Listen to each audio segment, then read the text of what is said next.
Howdy folks, welcome to Live at the Lazy T. I'm Ron Wilson, Poet Laureate. Liz Wilson's doing the filming today. Glad to have you back with us again today. Last week we talked about barn quilts. Today I want to do two things.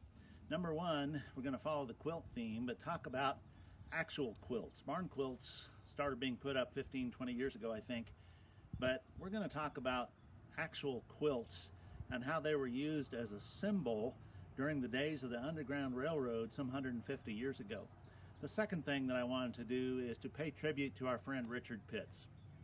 Richard was a wonderful man. He passed away from cancer just a week ago Monday. So as a memorial tribute to Richard, we're remembering him.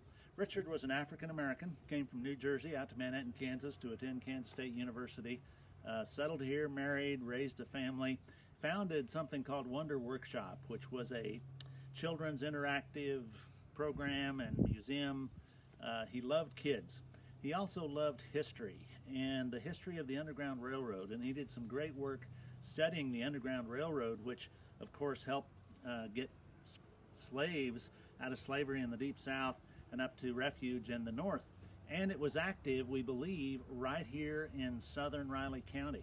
And Richard would lead tours out here along the road where we live. And at that time, he befriended my mom and dad, who lived here in this house here on the ranch. We're at the guest house today at the Lazy T Ranch, and this was the house where my folks lived when they got acquainted with Richard Pitts.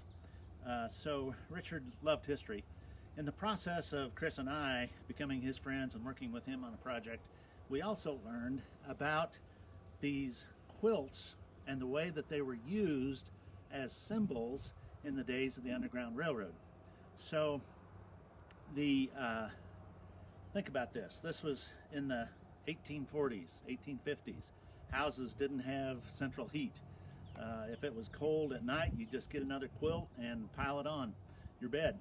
And then in the day, it was typical to air out the quilts. And so it was fairly common to see a quilt hanging on a clothesline or a porch outside the house.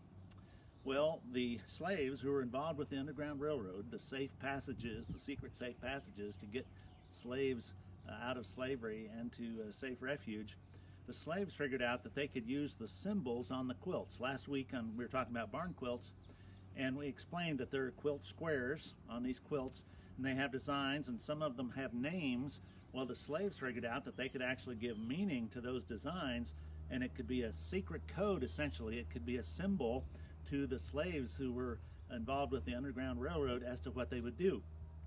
So we found this very, very interesting, and we just learned about this. A couple of researchers studied this.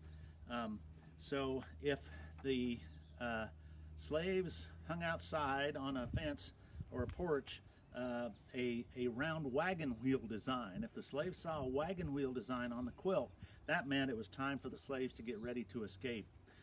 There was a design called monkey wrench, a hand tool, and that meant if they saw that, that meant it was time to gather up your tools. There were a design called tumbling blocks, and that meant it was go time, it was time to run. And then when the slaves went on the road trying to find their secret passages, and they would have conductors that would lead them through these passages, if they saw a house that had a quilt outside displaying a bear paw design, that meant it was time to get off the main roads and follow the wildlife trail through the woods. If you saw a flying geese design, that meant to go north. A bow tie design meant to dress up or to get in disguise. A drunkard's path design meant to weave and zigzag rather than follow a straight line. And if a slave saw a quilt with a log cabin, what they called a log cabin design, then they knew that this home was a safe haven with friendly people. And I mentioned that one because my wife got out this quilt, which has a version of the log cabin design here at the guest house. So that tells you that this house is a safe haven with friendly people. It ain't exactly TripAdvisor, but it's a good idea.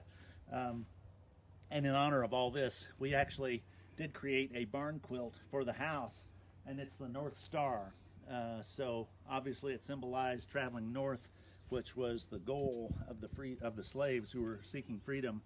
And it's placed on the guest house here where my mother used to like to hang a star at Christmas time. So that barn quilt and all these quilts are very important to us. We're thankful for that. We're very thankful for the memory of Richard Pitts his friendship and his way he brought people together, and the many contributions he made to our community.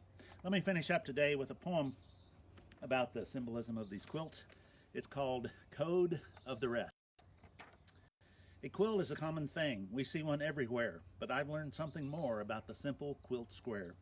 Many years ago, during the Underground Railroad, quilt squares were symbols of a secret code. Slaves were fleeing slavery